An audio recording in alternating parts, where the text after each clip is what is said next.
Hello বন্ধুরা, তো আজকে এখন একজন ভাইয়ের হচ্ছে এখন সার্জারি চলছে। তো এই ভাইয়ের হচ্ছে অলরেডি একবার সার্জারি হয়েছিল, তো এখন তার সেকেন্ড ট্রান্সপ্ল্যান্ট হচ্ছে।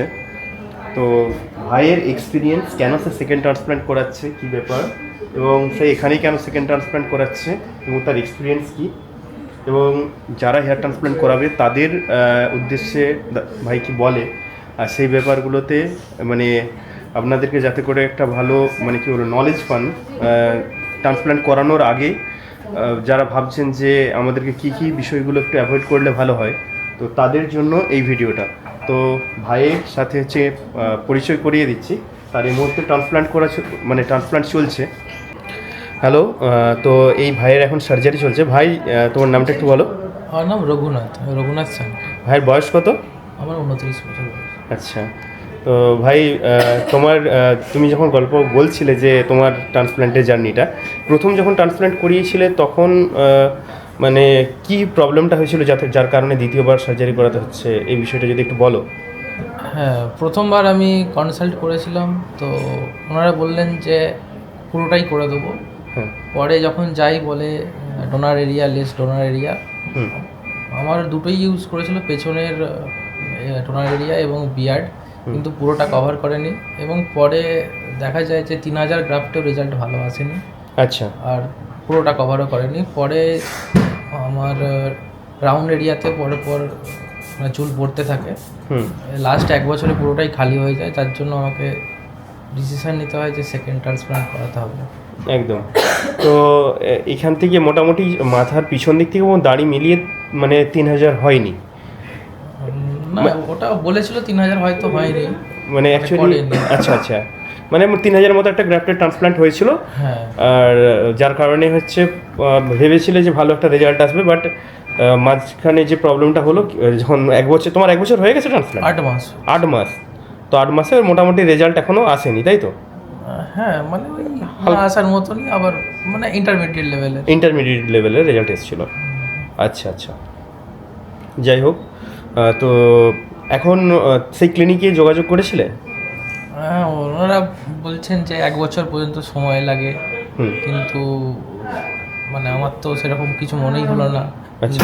কারণ অনেক ভিডিও বা যেরকম শুনেছি, আসলে 6 মাসের পর থেকেই 50% বা 70% কারোর ক্ষেত্রে রেজাল্ট চলে আসে, কিন্তু আমার ক্ষেত্রে ডিফিউজ প্যাটার্ন এসে গিয়েছিল। আচ্ছা, ডিফিউজড হচ্ছিল, মানে যেগুলো বড় হয়েছিল সেগুলো আরও পড়ে যাচ্ছিল। আচ্ছা আচ্ছা, আচ্ছা। আর মোটামুটি ওই ক্লিনিকটা কোথায় ছিল? এটা আমি ব্যাঙ্গালোরে থাকি জবের সূত্রে, তো সেখানেই করেছিলাম। আচ্ছা। ক্লিনিক চুজটা মানে খুব তাড়াহুড়ো করে ফেলা আর কি। হ্যাঁ। আর সেখানে একটু গ্রাফট 10 টাকা গ্রাফট হিসাবে নিয়েছিল। হ্যাঁ। তো আমি ভাবলাম ব্যাঙ্গালোরে যে কোনো ট্রিটমেন্ট কম টাকায় হয়তো এটাও সেরকমই একটা কিছু।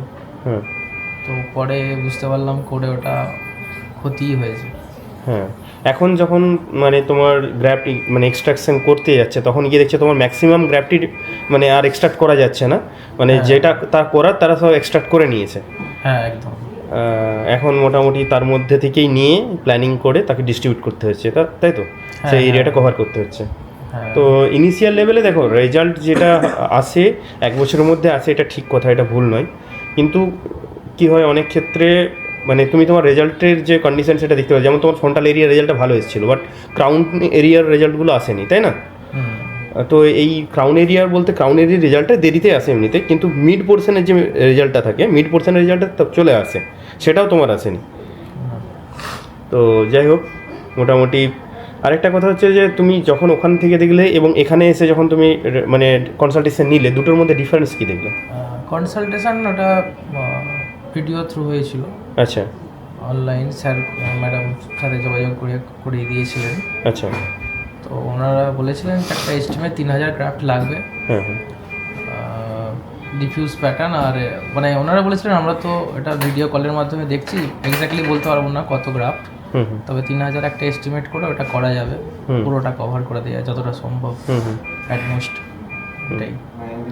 আচ্ছা, আর মোটামুটি তোমার এখানে যে সার্জারি হচ্ছে, কারণ তুমি তো অলরেডি তোমার একটা এক্সপিরিয়েন্স আছে প্রিভিয়াস এবং এখন বর্তমান দুটোর মধ্যে কি ডিফারেন্স দেখছো, যে সেখানে কি সার্জারির প্রসিডিওর ছিল আর এখানে কীরকম কী প্রসিডিওর?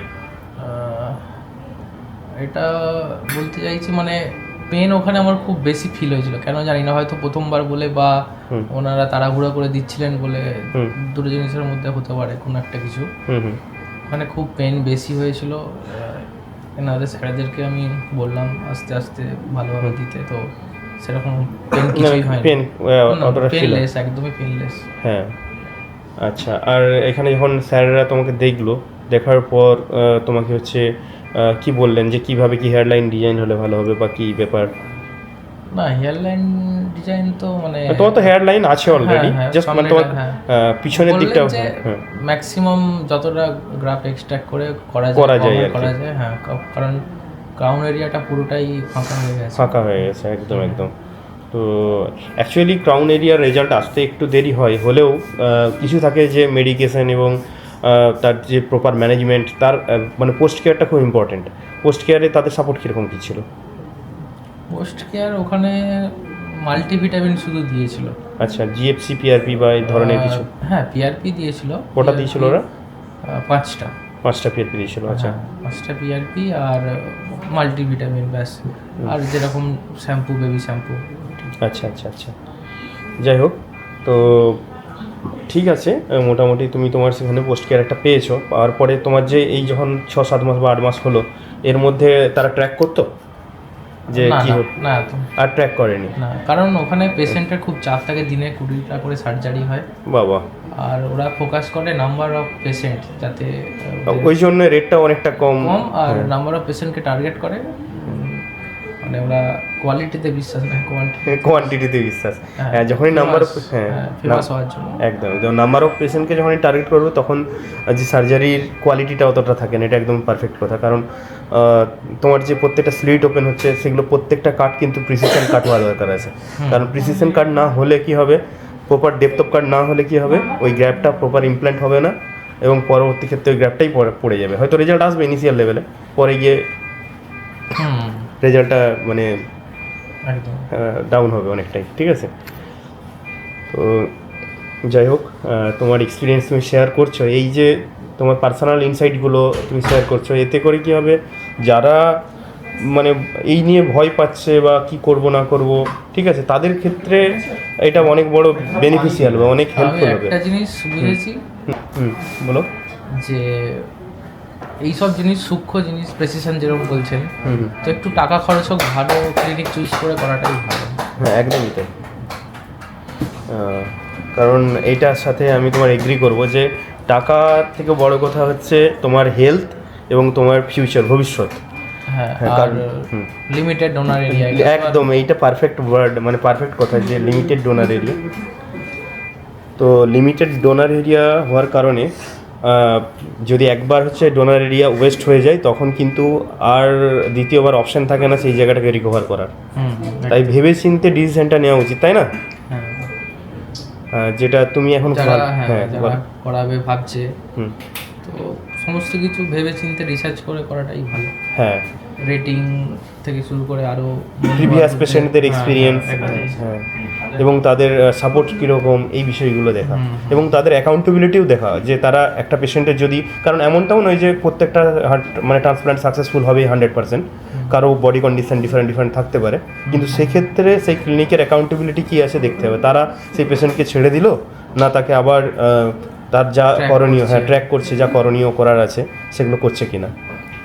তো এগুলো থাকে অবশ্যই। এটা তুমি মানে কিছু ইনসাইট শেয়ার করছো যেগুলো সত্যিই ভালো লাগছে।